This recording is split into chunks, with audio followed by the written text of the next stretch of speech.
शहर के सबसे बड़े मंदिर के बाहर एक बूढ़ी भिखारिन बैठी हुई थी।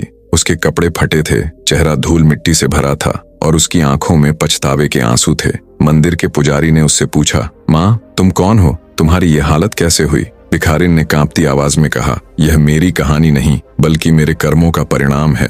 पुजारी चौंक गया। तभी मंदिर के अंदर से एक तेज प्रकाश निकला और एक दिव्य पुरुष प्रकट हुए। वे किसी साधारण व्यक्ति जैसे दिखते थे, लेकिन उनकी आंखों में अपार शक्ति थी। भिखारिन ने कांपते हुए उनके चरण पकड़ ली। मुझे माफ कर दो, मैंने बहुत बड़ा पाप किया है। दिव्य पुरुष ने उसकी ओर देखा और कहा, कहानी का अंत वही होता है जो नियति चाहती है। चलो तुम्हें तुम्हारे अतीत में ले चलता हूँ। गांव में सुमित्रा देवी नाम की एक वृद्ध महिला रहती थी। वह बहुत ही धार्मिक और सरल स्वभाव की थी। उनके बेटे की शादी कौमुदी नाम की एक युवती से हुई थी, जो देखने में तो सुंदर थी लेकिन हृदय से बेहद स्वार्थी और निर्दयी थी। एक दिन कौमुदी ने अपनी सास से मीठी बातें करते हुए कहा, माँ जी, इस बार महाकुंभ में बड़ा पुण्य मिलने वाला है, चलिए गंगा स्नान करते हैं। सुमित्रा देवी को लगा कि शायद बहू अब सुधर गई है। उन्होंने सहर्ष हाँ कर दी और अगले ही दिन दोनों प्रयागराज के लिए रवाना हो गईं। जब वे स्टेशन पहुंचे तो वहां हजारों भक्तों की भीड़ थी।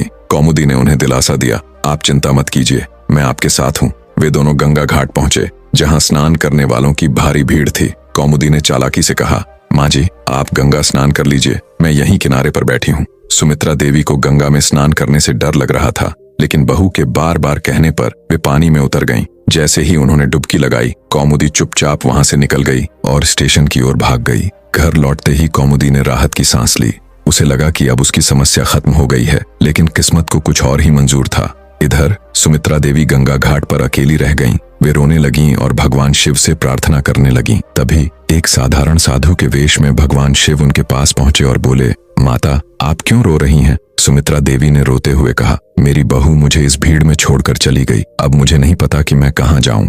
भगवान शिव ने मुस्कुराकर कहा, चिंता मत करो अम्मा, मेरे साथ चलो, मैं तुम्हारा ध्यान रखूंगा। भगवान शिव उन्हें अपने आश्रम में ले गए और वहां उनकी खूब सेवा की। धीरे धीरे सुमित्रा देवी की चिंता दूर हो गई और वे सुख शांति से रहने लगीं। उधर कौमुदी के पापों का फल जल्दी ही उसे मिलने लगा। कुछ ही दिनों में उसे एक लाइलाज बीमारी हो गई। घर की सारी संपत्ति बीमारी के इलाज में खत्म हो गई। वह दर दर भटकने लगी और अंततः भीख मांगने पर मजबूर हो गई। एक दिन भगवान शिव ने सुमित्रा देवी से कहा, माता आज हम गंगा घाट चलकर जरूरतमंदों को भोजन कराते हैं। सुमित्रा देवी सहर्ष तैयार हो गईं।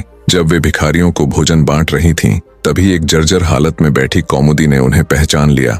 वह रोते हुए बोली, माँ जी मैं आपकी बहू हूँ, मुझे माफ कर दीजिए, मैंने आपके साथ बहुत बुरा किया, देखो मेरी हालत क्या हो गई है। सुमित्रा देवी ने बहू को देखा, लेकिन बिना कुछ कहे भगवान शिव के साथ चली गईं। मंदिर के बाहर बैठी भिखारिन कौमुदी भगवान शिव के चरणों में गिर पड़ी। उसकी आंखों से लगातार आंसू बह रहे थे। भगवान शिव ने कहा, जो जैसा कर्म करता है उसे वैसा ही फल मिलता है। कौमुदी ने हाथ जोड़कर रोते हुए कहा, क्या अब भी मेरे पास कोई रास्ता बचा है?